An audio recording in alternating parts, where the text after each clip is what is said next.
എടോ തമ്പി, തന്റെ മാനസികാവസ്ഥ മറ്റാരെക്കാളും എനിക്കറിയാൻ പറ്റും. ഏതായാലും വലിയ ആപത്തൊന്നും കൂടാതെ രക്ഷപ്പെട്ടല്ലോ. ഇതോടെ ഒരുപക്ഷെ ജയന്റെ മനസ്സ് മാറിയേക്കാം. മാറില്ലടോ. അവളെ കെട്ടുമെന്ന് അവൻ വിളിച്ചു പറഞ്ഞപ്പോ ഞാൻ അവന്റെ മുഖം കണ്ടതാ. ഉള്ളി തട്ടിയ അവനത് പറഞ്ഞേ. എനിക്ക് ഒരുത്തരുള്ളത് ഗൾഫിലായത് ഭാഗ്യമായി, അല്ലെങ്കിൽ അവൻ ആ ഓടതാവട്ടോ അവനെ അടിച്ചോണ്ട് പോയേനെ. തുടക്കം മുതലേ ഒരുപാട് ഏടാകുടങ്ങൾ ഉണ്ടായിരുന്നെങ്കിലും ജയമോഹനിൽ നിന്ന് ഇങ്ങനൊരു വഴിത്തിരിവ് ഞാൻ ഒട്ടും പ്രതീക്ഷിച്ചില്ല. ഒരാൾക്ക് ഒരാളോട് ഇഷ്ടം തോന്നാൻ അങ്ങനെ പ്രത്യേകിച്ച് കാരണങ്ങളൊന്നും വേണ്ട. സൂസന്നെ ഞാൻ പെണ്ണ് കാണാൻ ചെന്നപ്പോ സത്യത്തിൽ എനിക്ക് അവളെ ഇഷ്ടപ്പെട്ടത് അവളുടുത്ത സാരി കണ്ടിട്ടാ. ജയന് രജനിയോട് സ്നേഹം തോന്നിയത് അവളുടുത്തിരുന്ന തുണിയും മണിയും കണ്ടിട്ടൊന്നും അല്ല. അങ്ങനെയാണ് അതുപോലെ തുണി മേടിച്ചുകൊടുത്ത് പ്രശ്നം പരിഹരിക്കായിരുന്നില്ലേ? താൻ മൃഗങ്ങളെ പോലെ ചിന്തിക്കല്ലേ ചെറിയാച്ചാ. നിങ്ങൾ കാര്യത്തിലേക്ക് വാ. അവനൊരു തീരുമാനമെടുത്താൽ എടുത്തതാ. കൊച്ചുനാളിലെ ഉള്ള ശീലമാ. അതാ എനിക്ക് പേടി. താൻ വിഷമിക്കണ്ടോ തമ്പി. അവൻ ഇഷ്ടമാണെന്നല്ലേ പറഞ്ഞുള്ളൂ. അവൾക്ക് ഇഷ്ടമാണോ നമുക്കറിയില്ലല്ലോ. ഇനി അഥവാ അങ്ങനെ ഉണ്ടെങ്കിൽ തന്നെ അവളെ അതിൽ നിന്നും പിന്തിരിപ്പിക്കുന്ന കാര്യം ഞങ്ങൾ ഏറ്റു. സംഗതി അറിഞ്ഞ പിന്നെ തമ്പി അമ്മയും ജലപാനം കഴിച്ചിട്ടില്ല. ഈ ജയൻ ഒരു എടുത്തിയാട്ടക്കാരന്. എന്തെപ്പ ചെയ്യുമെന്ന് അവന് പോലും അറിഞ്ഞുകൂടാ. ഞങ്ങൾ ട്രൂപ്പ് തുടങ്ങാൻ പോയപ്പം പാര വെക്കാൻ നടന്നവനാ ഇവൻ. ആ ജയനല്ലേ ഒരു സുപ്രഭാതത്തിൽ ട്രൂപ്പിന്റെ ഉത്തരവാദിത്വം മുഴുവൻ ഏറ്റെടുത്തത്. അതുപോലൊരു സംഭവമായിട്ട് ഇതും കരുതിയാ മതി. വൈശാഖനും രജനിയുമായിട്ടുള്ള ഡൈവോഴ്സ് ഇന്നോ നാളെയോ നടക്കുമായിരിക്കും.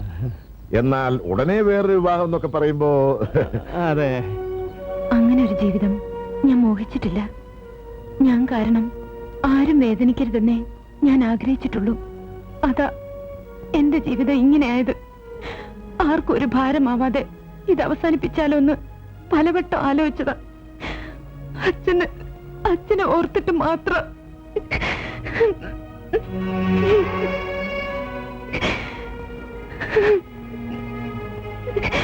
അയ്യോ കരയാതെ കുട്ടി. ദുഃഖവും പ്രയാസവും ഇല്ലാത്തവരാരാ ഉള്ളത്? ഉള്ളത് പറഞ്ഞാൽ ഈ ആണുങ്ങൾ മുഴുവൻ സ്വാർത്ഥന്മാരാ. തമ്പി തമ്പിയുടെ സ്വാർത്ഥത പറഞ്ഞു, അത് ഞങ്ങൾ കുട്ടിയെ അറിയിച്ചു. അങ്ങനെ കരുതിയാ മതി. ആരെ കെട്ടണം ആരെ ഉപേക്ഷിക്കണം എന്നൊക്കെയുള്ളത് ഓരോരുത്തരുടെ പേഴ്സണൽ മാറ്റേഴ്സാ. രജനിക്ക് ജയനെ ഇഷ്ടമാണെങ്കിൽ തുറന്നു പറ, ഞങ്ങളെ കല്യാണം നടത്തി തരാം. അതെ, സർവീസിലിരുന്ന കാലത്ത് ഒത്തിരി പേരുടെ പ്രാക്ക് കിട്ടിയിട്ടുള്ളതാ. ഇനി വയസ്സാം കാലത്ത് സ്നേഹിക്കുന്നവരെ തമ്മി പിരിച്ചിട്ട് ആ ശാപം കൂടി വലിച്ചു വെക്കണോ? രജനി ഒരു ഒളിച്ചോട്ടത്തിലുള്ള ധൈര്യം സംഭരിക്കൂ. കേരളത്തിന്റെ ബോർഡർ കടക്കുന്നവരെ വിവരം തമ്പി അറിയാതിരിക്കുന്ന കാര്യം ഞങ്ങളേറ്റു. കിണറ്റിലെ വെള്ളത്തിൽ ആ മുഖമൊന്ന് കഴുകൂ, അല്പ ആശ്വാസം കിട്ടും. ഒക്കെയുള്ളൂ.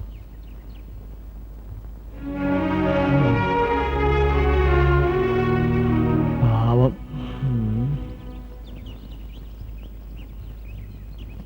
രജനിയെ പിന്തിരിപ്പിക്കാമെന്ന് തമ്പിക്ക് വാക്കു കൊടുത്തിട്ടല്ലേ നമ്മൾ പോന്നത്? അതെ. എന്നിട്ട് നമ്മൾ എന്താ ചെയ്തത്? ജയനെ വിവാഹം ചെയ്ത കാര്യം സ്വപ്നത്തിൽ പോലും വിചാരിക്കാത്ത രജനിയെ നമ്മൾ വിവാഹത്തിന് പ്രേരിപ്പിച്ചു. സുന്ദരിയായ ഒരു പെൺകുട്ടി നമ്മുടെ മുമ്പിൽ നിന്ന് മറയില്ലാതെ കരയുമ്പോ പിന്നെ നമ്മൾ എന്താ ചെയ്യാ? അപ്പൊ സുന്ദരിമാരുടെ കണ്ണുനീര് തനിക്ക് ഒരു വീക്ക്നെസ് ആണല്ലേ?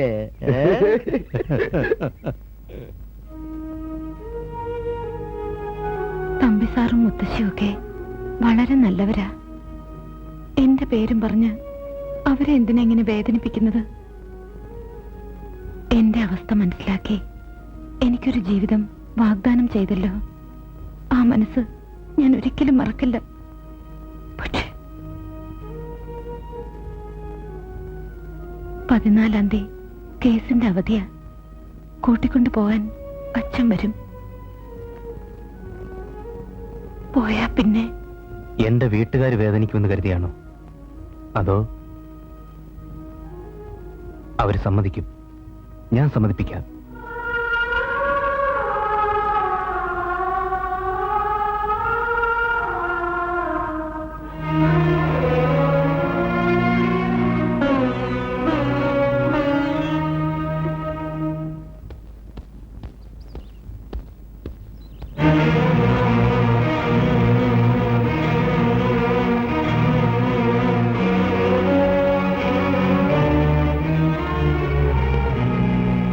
സാറിനെ കാത്ത് നിൽക്കുകയായിരുന്നു. എന്താ കാര്യം? രജനിയുടെ കേസ് നാളെയാ. അവളെ കൂട്ടിക്കൊണ്ടുപോകാൻ വന്നതാ. കൊണ്ടുപോകണം. അതിന് ഞാനെന്ത് വേണം? ഇവിടെ വന്നപ്പോഴാ എല്ലാം അറിഞ്ഞത്. കേട്ടപ്പോ സന്തോഷം തോന്നി. അവൾ ഒരു നിമിഷമെങ്കിലും ചിരിച്ചു കാണാനുള്ള ഒരച്ഛന്റെ അത്യാഗ്രഹം എന്ന് കൂട്ടിക്കൊള്ളൂ. സ്വീകരിച്ചില്ലേലും എന്റെ കുഞ്ഞിനെ ശപിക്കരുത്. എന്തായി കാണിക്കുന്നത്?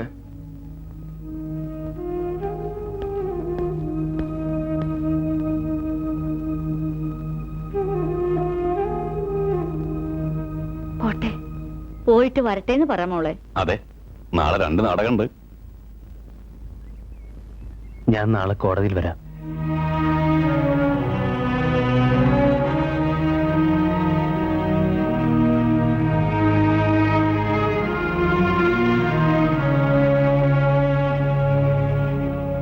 വരട്ടെ സതി. ചേച്ചി പോയിട്ട് വരില്ലേ?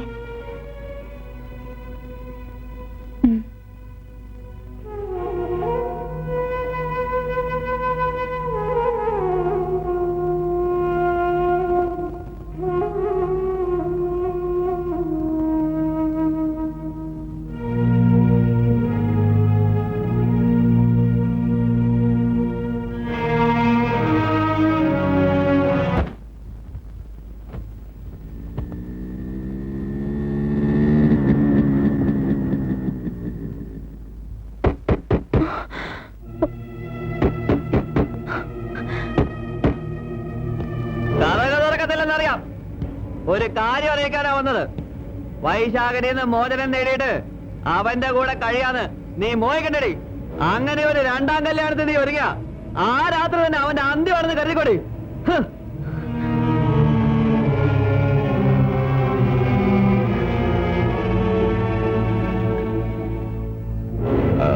നാളെ കോടതിയില് തന്നോടൊപ്പം കഴിയാൻ അവൾക്ക് മനസ്സില്ലെന്ന് പറഞ്ഞാലേ ഈ ഒച്ച വെച്ചതും ഇടിച്ചതും ഒക്കെ വെറുതെയാവും. എന്റെ കൂടെ പൊറുക്കാൻ വേണ്ടിയാണോ സാറേ ഈ വരട്ടെല്ലാം? വൈശാഖം വാക്ക് മാറില്ല. കാറുമായി നാളെ കോടതി വരണം, അവളെ കൂട്ടിക്കൊണ്ടുപോകാൻ. ആ ശരി.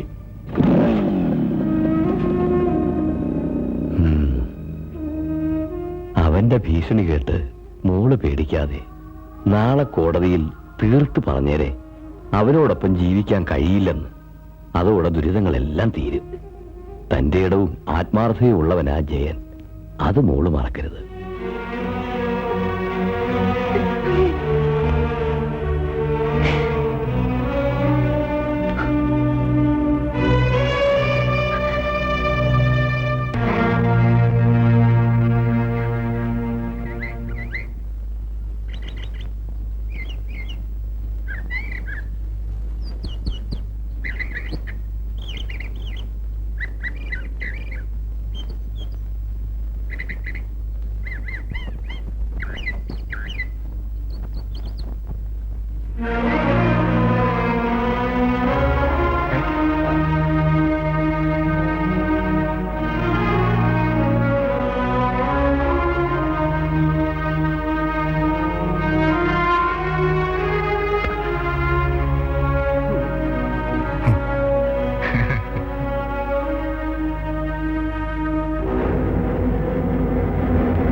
നിൽക്കുന്ന വൈശാഖനും നിങ്ങളും തമ്മിലുള്ള വിവാഹബന്ധം വേർപെടുത്തുന്നതിന് നിങ്ങൾ സമർപ്പിച്ചിരുന്ന ഹർജിയിന്മേൽ തീർപ്പ് കൽപ്പിക്കുന്നതിന് ഈ കോടതി 6 മാസ സമയം അനുവദിച്ചിരുന്നു.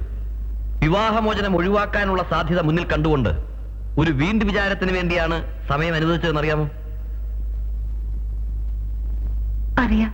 നിങ്ങളുടെ ഭർത്താവിനെതിരെ ഹർജിയിൽ നിങ്ങൾ പറഞ്ഞിരുന്ന പരാതികൾ ഇപ്പോഴും നിലനിൽക്കുന്നുണ്ടോ? നിങ്ങളുടെ ഭർത്താവിന് വിവാഹമോചനം ആവശ്യമില്ലെന്ന് പറഞ്ഞത് നിങ്ങൾ കേട്ടല്ലോ. കേട്ടു. നിങ്ങൾക്ക് വിവാഹമോചനം ആവശ്യമാണോ?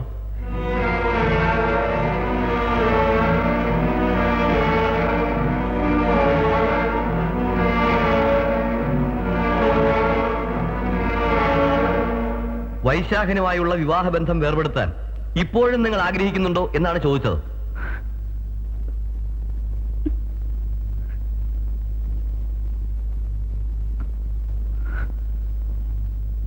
ഇല്ല.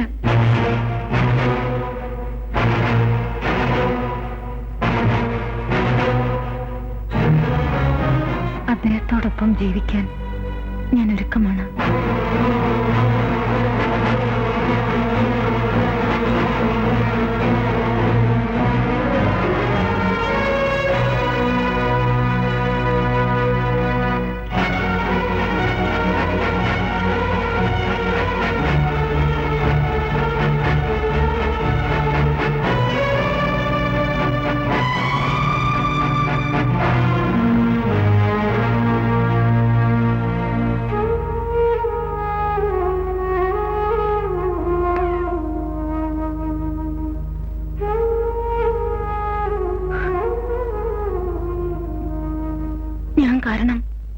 കുടുംബത്തിനും ഒന്നും സംഭവിക്കരുത്.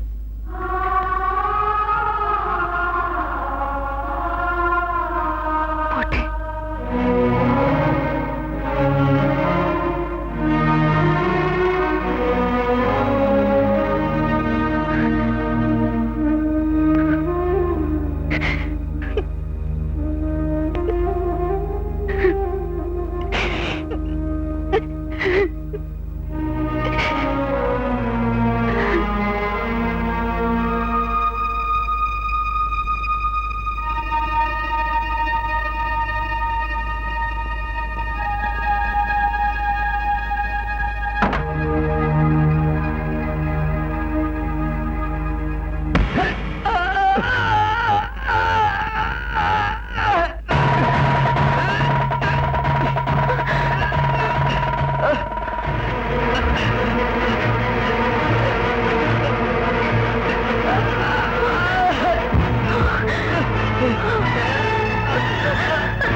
എന്റെ മോക്ക് വേണ്ടി അച്ഛൻ ആദ്യമായി ഒരു ശരി ചെയ്തു.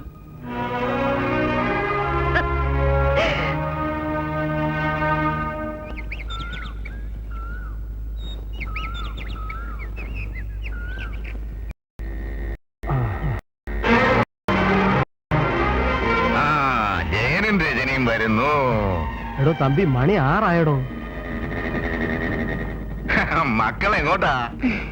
ഇന്ന് രജനിക്ക് ചെക്കപ്പ് ഉണ്ട്, സൂക്ഷിച്ചു പോണം. റോഡ് മുഴുവൻ കുണ്ടും കുഴിയുമാണേ.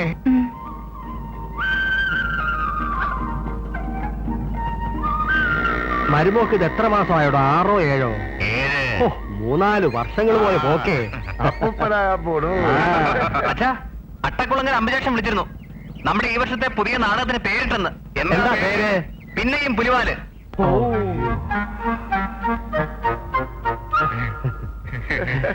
ഓക്കേ.